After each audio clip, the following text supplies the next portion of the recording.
కొత్త సంవత్సరము 2024 జనవరి 4వ తారీఖు గురువారము యుఎస్లో ఒక ఘోరమైన సంఘటన జరిగింది.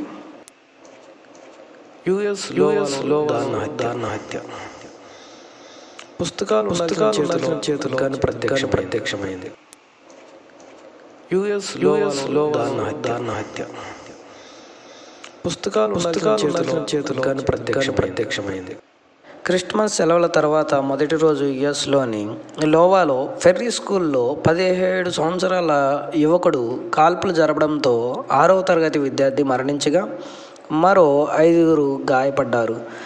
5 విద్యార్థులు మరియు స్కూల్ ఎంప్లాయీతో సహా 6పై విద్యార్థి కాల్పులు జరిపాడని పోలీసులు తెలిపారు.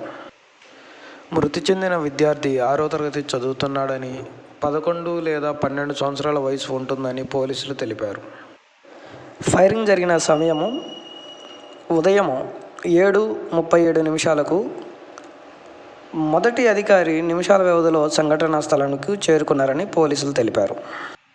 ఫైరింగ్ జరిపిన వ్యక్తి డైలన్ బట్లర్, 17 ఏళ్ల వయసు, ఫెర్రీ స్కూల్లో విద్యార్థిగా గుర్తించినట్లు పోలీసులు గురువారం మధ్యాహ్నం ఒక ప్రెస్ మీట్లో తెలిపారు.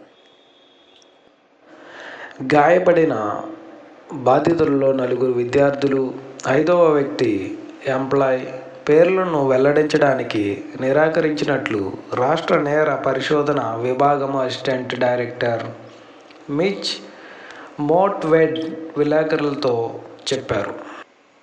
ఒక బాధితుడి పరిస్థితి విషమంగా ఉందని, అయితే ప్రాణాపాయ గాయాలు కనిపించడం లేదని, మిగిలిన 4 పరిస్థితి నిలకడగా ఉందని ఆయన చెప్పారు.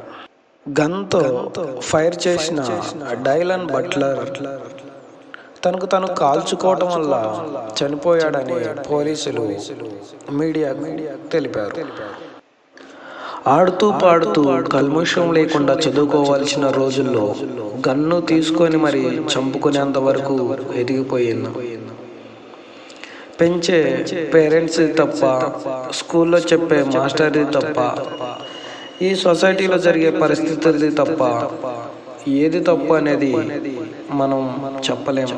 కానీ తప్పులు మాత్రం చాలా పెరిగిపోతున్నాయి.